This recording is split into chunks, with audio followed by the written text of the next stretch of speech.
natin ang yung Flip 5.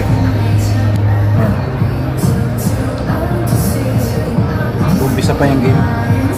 Ano pa tayo, about 40 minutes bago umpisa. Linesman number 53, Devin Mills, and number 79, Kyle Murchison.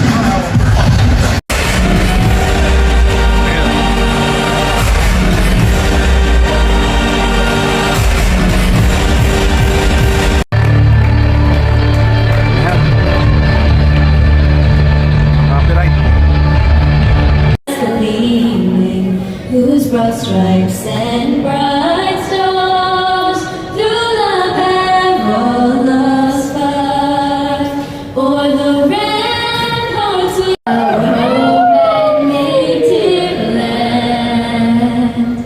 True patriot love in all of us command. With glowing hearts we see thee rise, the true North, strong and free.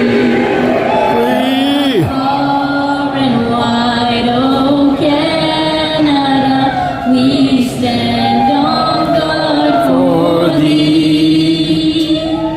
God keep our land glorious and free.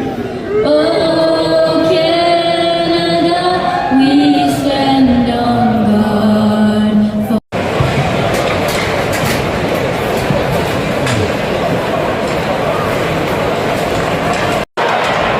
Wow.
Nalo.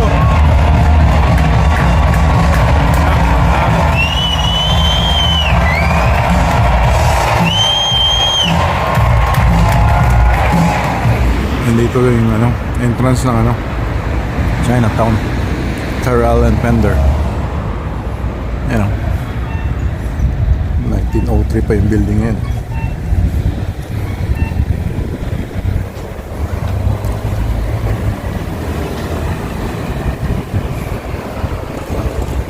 Lapit ata.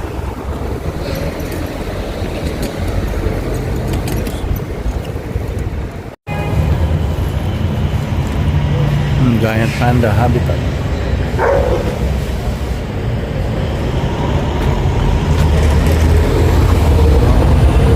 Animatronic. World's famous building.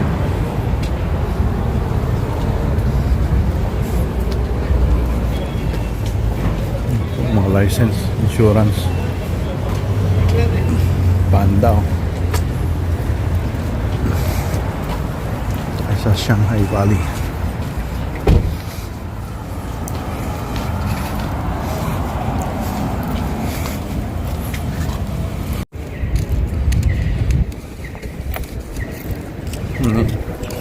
Tahimik pa ngayon, maaga pa eh. Ano tayo dito? Bili na. Wala tayo ng siguro dito. Uber.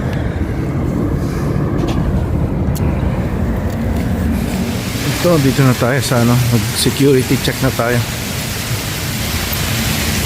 Ito na tayo sa ating gate C37.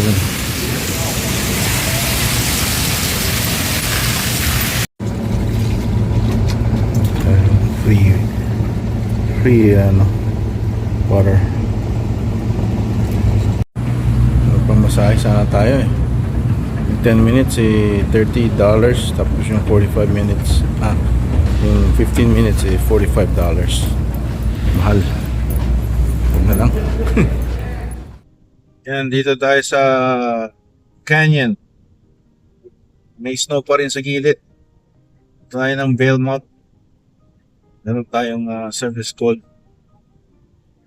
Yeah, galing tayo ng Vancouver just for one night, just to watch the Canucks game, and then the next day travel, and then now we're back to work. So we're going to Valemount. Is 3 hours from Prince George. So yeah, mabuti hindi naman nag-change na ako ng tires eh. And then yesterday daw, while I was away, nag-i-snow pa daw. So it's really unpredictable ang weather dito sa north. Yeah, it could have like a blizzard or something like that. Yung sa kay Ben, no, sa kaibigan ko sa Calgary, he posted some like a whiteout condition sa road nila doon. So it's bad condition pa rin kahit na spring na, like late spring na. Pa-summer na tayo. So baka short summer lang uli, baka winter na naman. Yun ang buhay Canada, no? So yan, ano ba? Ayan, tayo ay nababalisa dahil sa union, na kinakausap ng union ng kumpanya dahil sa pag-move ko, yung cost nga, di ba, dahil nakalagay doon sa collective bargaining agreement na yung cost na wala dapat akong like it's not gonna. Tapos tinatanong ng union kung kano yung ibibenta ko daw yung property, ganun. Sabi ko, I'm not gonna sell yet until, I'm there within the 6 months. Because within the 6 months, you can still come back, right? Right? So, yun ang pinagkakaanoan ko. Like, hindi ko naman right away sell ang property, right? So, I don't know, yun ang tinatanong ng ng union ni Ronnie. But we'll see how it goes. Kasi sabi ko, yung moving lang naman like gas, my time, which is we have a moving day, yun na yun. And then my meal, and that's it, right? For moving, that's all. Okay. Ayan, it's past mid-April na. Nag-i-snow pa rin. Yung nagpalit na naman ako ng tires. So sana hindi lumakas to, no? Grabe. Snow pa rin. Canada. So kaya North BC. Sana wala namang snow sa lower mainland. Dito lang.